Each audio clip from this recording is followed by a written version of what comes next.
This wrap-up is going to be a little different because in addition to talking about the books I read and I'm going to read, I have a little bit of book and YouTube related things to talk about too. But starting off the March wrap-up. I think I was actually starting When Among Crows at the end of February, but at the beginning of March I finished it. It wasn't very hard, it's pretty short. It's a novella, it's about 160 pages. It's still not out yet, May 14th. It is a really good story. The storytelling is done really well. And after reading so many bigger fantasy books, I think it takes a lot of restraint to tell a story this way. There's no big world plot line. The world's not going to end. It's very personal to the characters in here. There's not a lot of extra fluff. You get the plot, you get enough characterization to make you care about the characters, not much backstory, just enough. It's a very personal quest kind of story. The main character is trying to break a curse for someone to help her so that she can help him accomplish the thing he's trying to accomplish. Very straightforward. It takes place in modern day America, in Chicago, but the fantasy part is based on Polish folklore or Polish fairy tales. I didn't recognize the type of creatures these were based on. I will assume Veronica Roth did appropriate research. I'll probably look into that when I make the actual review of it. I'll probably also make sure I look up some pronunciations so I say the names right. But there's Polish immigrants from several generations back, and then the main character is more recently from Poland, came to America to find the witch who was powerful enough to help him do what he needed to do. The main character can pull half his soul as a sword from his spine. Hurts every time. He's used to pain. The fantasy creatures feed on human emotions, which is really interesting. And there's 3 main types. One that feeds off anger, another off of sadness, and another off of fear. I don't know if there's any creatures that feed off of like more positive emotions. If there are, they weren't in this book. But it was a fun, quick and easy read, and I look forward to reading her next book. After this one, I read Lord of Chaos by Robert Jordan. This is the 6th in the Wheel of Time series. This one took me most of the month. It's almost 700 pages. It's not fast-paced. And if you know anything about trilogies, there's this thing called second book syndrome. Characters and plot get introduced in the first book. First book is interesting.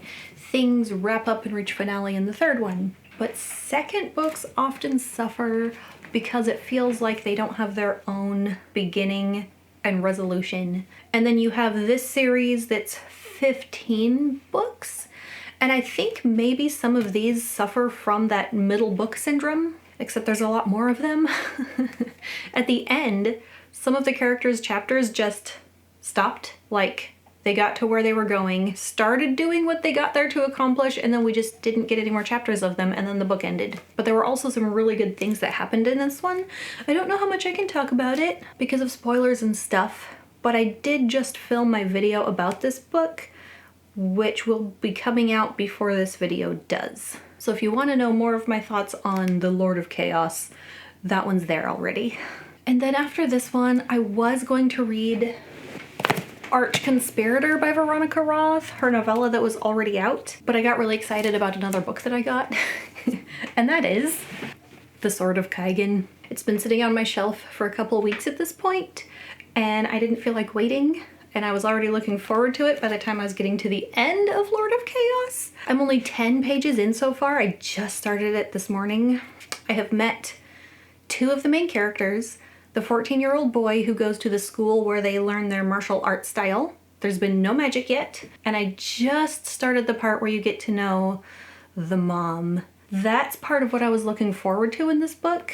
I have heard that it's a good book, good magic, good storytelling. I don't often read books about moms.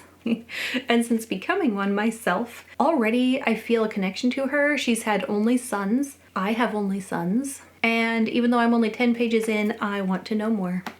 So it's a Theonite war story. The Theonites are the original humans who got magical powers. I don't know M.L. Wang's country of origin, but she's been so helpful to readers who might not know a lot of Asian terminology.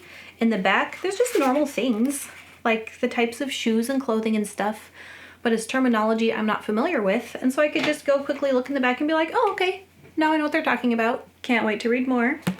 After this one, I'll probably read Arch Conspirator. This one's even shorter than When Among Crows.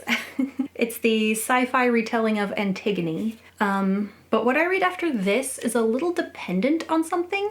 So I did my review on Ascendant by Michael Miller. When I got these, there were 3 of them, plus a novella, so I assumed it was a trilogy.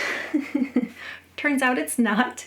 It's going to be a 5-book series, and the first 3 are the ones that are out. Miller has currently, I think he just posted that he finished the draft for book 4, and they're looking for an ARC team. People who want an early release copy to read and start building the hype, which I applied for. So, if I finish The Sword of Kaigen and Arch Conspirator, and I don't have an email yet saying that I will be part of the ARC team, then I'm probably gonna read The Shadow of the Gods by John Gwynne. It's one of the books I got for my birthday. I've been looking forward to reading more John Gwynne. I've been looking forward to this series, Norse-inspired fantasy with big, cool animals. But if I do get an email saying, hey, you're gonna get an ARC of the 4th book, I've only read the first one so far, so I might need to get on to Unbound, book 2 in Songs of Chaos. And then, of course, after this, I would have to read book 3, which is Defiant, and find out what Holt and Ash decide to do, how they're going to continue to fight the Scourge. So anyway, I don't know yet. We'll see. And if I don't have an email one way or the other, I might just mood read and decide that way. That's the kind of reader I am anyway. My camera battery is super low. It's about to die, so I'm going to keep this next part short. I am this close to reaching the minimum monetization requirement on YouTube. It's not the type of monetization where YouTube pays you. The minimum monetization is YouTube allowing you to crowdfund your channel. Options I will have would be starting a membership, which is like a Patreon, but it's all connected to YouTube. And the little bit of research that I did, it seems like there's pros and cons to having YouTube membership and Patreon, and it's really a personal choice up to the person who has the channel, but it's probably the most beneficial to have both.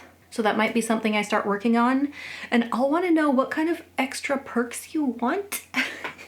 I don't know what I'll offer yet, but I'm gonna start thinking about it. I'll also have the options to have supers, which I think is more applicable for when you're going live, which I've never done yet. And then I'll have the ability to link a store. That's actually something I'm kind of interested in. It might be a lot of work, so it might be a while before I link a store, but there's places where you can create an image, and then if someone wants to buy something, you can choose like mug, bookmark, shirt, whatever. Don't know if I'm doing that yet, but the idea of making some art for other book fans, I don't know. I'm gonna look into it. Tell me if that sounds interesting. And then hopefully on to the next level of monetization where there will be ads on my videos and I can actually like pay for books with YouTube money. Maybe.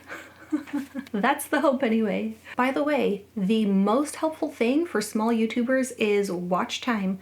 So if you've recently discovered my channel and you feel like going to watch some old videos, I wouldn't complain. And as I talk about all this monetization stuff, it feels really awkward. I've been doing it for free all this time. So I just want you to know, if you've been here watching videos, I appreciate you and happy reading. I hope you have a wonderful reading month. Bye.